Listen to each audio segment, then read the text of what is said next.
Bonjour à tous, bienvenue sur Cult & Click, une vidéo aujourd'hui pour parler de Fear the Walking Dead, l'épisode 2 de la saison 4 qui s'appelle Another Day in the Diamond, qui a été diffusé le 22 avril donc sur AMC en remplacement donc au niveau du prime de AMC de The Walking Dead qui s'est terminé la semaine passée, fin de la saison 8. Deuxième épisode de cette saison 4 de Fear qui est réellement à mes yeux le premier, le tout premier épisode, celui centré sur Morgan, était un petit peu à part. Là on a retrouvé le casting de Fear, notamment après ce qui s'est passé à la fin de la saison 3, l'explosion du barrage, les conséquences. Mais attention, il y a un énorme trou temporel entre l'explosion du barrage et le moment où on retrouve tout le monde dans le stade, car oui, dans cet épisode, d'ailleurs je préviens, c'est 100% spoil pour ceux qui n'auraient pas compris, dans cet épisode on retrouve donc Madison et toute sa famille et puis les autres, donc dans un stade qu'ils occupent. C'est une des originalités de cet épisode. Alors quand je dis les autres, c'est Strand et puis des personnages qu'on n'avait pas encore vus. Alors que penser déjà de cet épisode globalement? Moi je l'ai beaucoup apprécié, vraiment, et pour une raison qui est un petit peu curieuse. C'est parce que ça n'est pas The Walking Dead. Voilà. On a enchaîné les mauvaises semaines de The Walking Dead avec des moments où c'était un peu mieux, mais globalement une saison 8 de The Walking Dead qui était sacrément relou.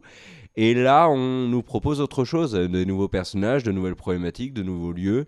L'espoir aussi que Fear ne va pas nous faire du The Walking Dead, puisqu'on a eu le droit à une saison 3, une deuxième partie de saison 3 qui était vraiment stylée. Donc là, on peut se dire que Fear va continuer sur ce chemin-là.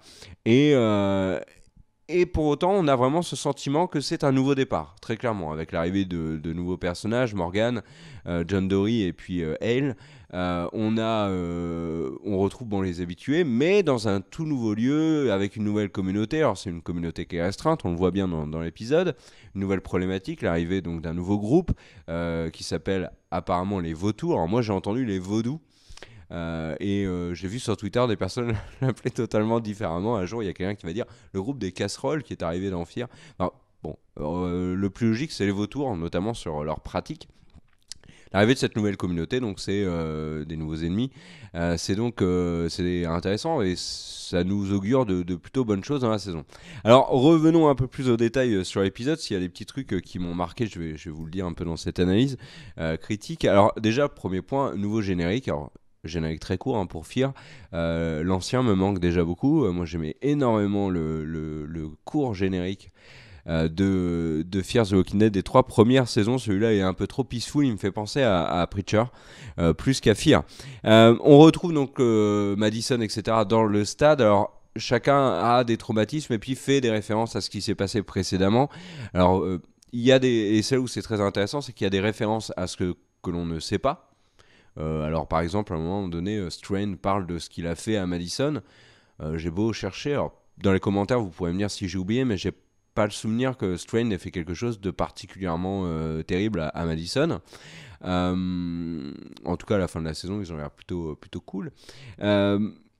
Mais bon voilà, alors Madison, parlons de Madison. Elle est un petit peu spéciale dans son attitude. Elle est ultra bosseuse, elle a envie de sauver absolument tout le monde.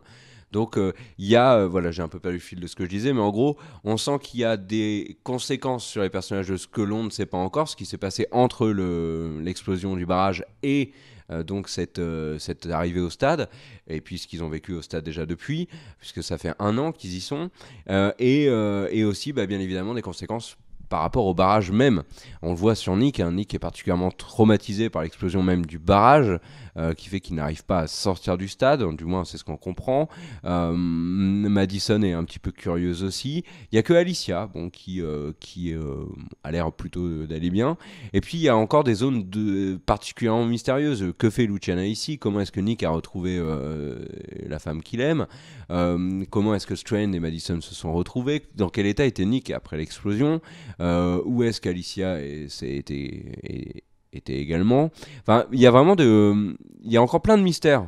Et ça, c'est très cool. Et on voit bien qu'en fait, le personnage qui va permettre de délier un petit peu tout ça et de nous permettre d'avoir les réponses, c'est le personnage de la journaliste, donc Althea, qui est incarnée par Maggie Grace et qui est arrivée dans l'épisode précédent et que l'on voit rapidement. Alors, Passons maintenant à d'autres éléments, un petit comme ça.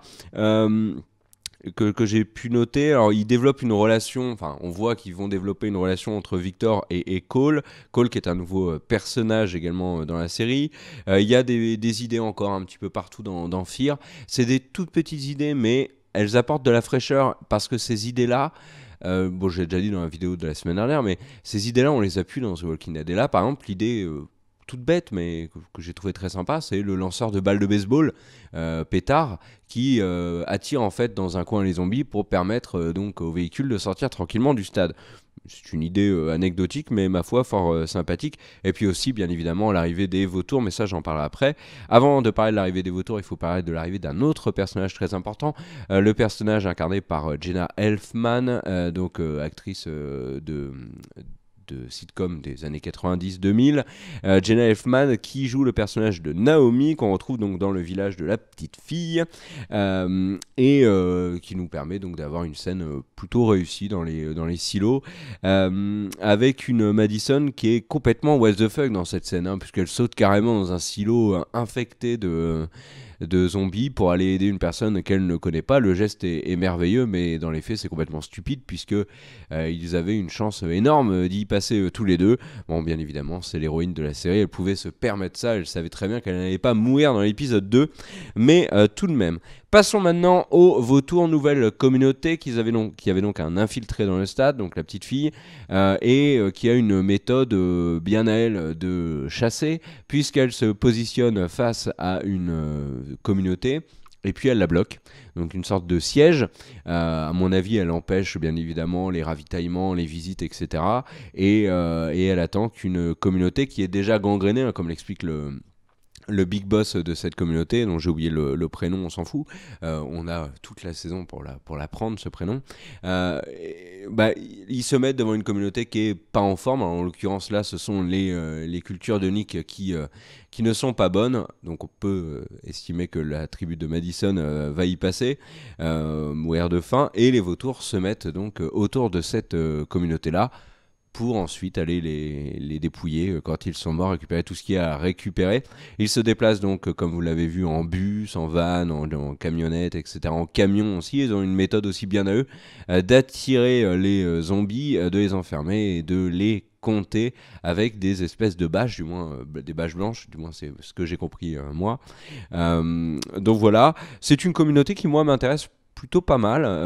On avait un des trucs de Fear, c'est qu'on n'avait pas eu de communauté vraiment de méchants, comme on avait pu l'avoir avec le gouverneur, par exemple, ou avec Negan, bien évidemment, dans The Walking Dead. Là, on l'a, ça y est, on n'a pas les chuchoteurs dans Fear, comme c'était une des rumeurs qui était avancée ces dernières semaines. Non, on a bel et bien les vautours. D'ailleurs, les chuchoteurs qui apparemment auraient été teasé très clairement dans le dernier épisode de The Walking Dead. On n'en avait pas parlé dans la vidéo, mais il y a des petits indices qui te font très clairement penser que les chuchoteurs arrivent. Notamment, à un moment donné, on entend un chuchotement. On ne l'avait pas remarqué, nous, j'ai vu ça sur un article américain. Alors, cette communauté, moi je suis, je le disais, ravi de la voir arriver. Il y a beaucoup de gens qui disent que c'est un petit peu dommage de calquer le modèle de Negan sur les vautours. Moi je suis pas d'accord, Negan n'agit pas du tout comme ça. Des communautés de méchants nomades un petit peu... on n'en a pas eu déjà des groupes nomades. On avait eu le gouverneur qui était donc dans sa villa à lui. On a eu Negan, bien évidemment, en sanctuaire. Là, c'est un petit peu original, puis c'est pas les mêmes méthodes, c'est pas les mêmes pratiques. Bon, pourquoi pas, après tout. En tout cas, moi, ça me donne envie de voir la suite, et c'est le plus important. Globalement, donc un bon épisode de Fear. Hâte de voir donc l'épisode 3, avec quelques petites infos. Alors, je vais pas faire une analyse du trailer de la semaine suivante, mais plus regarder rapidement ce qui se dit sur les épisodes 3, 4, 5, puisque l'épisode 5, et c'est celui qui, moi, m'intéresse dans mes propos ici maintenant tout de suite, c'est qu'il s'appelle Laura. L'épisode 5, c'est donc le nom de la femme de John Dorie. On peut s'attendre à une évolution assez importante autour de l'histoire de John Dorie et de la femme qu'il a perdue et qui a le même Colt que lui. Alors, un des éléments qui avait été évoqué dans les commentaires de la chaîne, mais malheureusement je ne me rappelais plus du nom de la personne qui avait mis, c'est que le Colt de Nick ressemble beaucoup au Colt de John Dorie. Est-ce que le Colt que possède Nick a été celui de Laura au départ. Donc est-ce que John Dorie et Nick vont se rapprocher ou discuter à ce propos? Nous verrons bien. En tout cas, il y aura une évolution de ce personnage-là. Et moi, j'avoue que les trois personnages, les Jenna Elfman, je m'en fous un peu pour l'instant. Mais Morgan, Althea et John Dorie m'intéressent beaucoup. J'ai hâte de les voir s'intégrer dans Fear. Voilà pour cette vidéo. N'oubliez pas de mettre un pouce vers le haut, les petits commentaires, le partage sur les réseaux sociaux, bien évidemment. Et puis la petite cloche qui est sur le côté, soit ici, je ne sais plus. Appuyez dessus pour avoir les notifications sur nos vidéos et les lives le mardi ou mercredi à 20h30. Suivez sur Twitter pour savoir quand est exactement le live. Ciao! Passez une bonne fin de journée.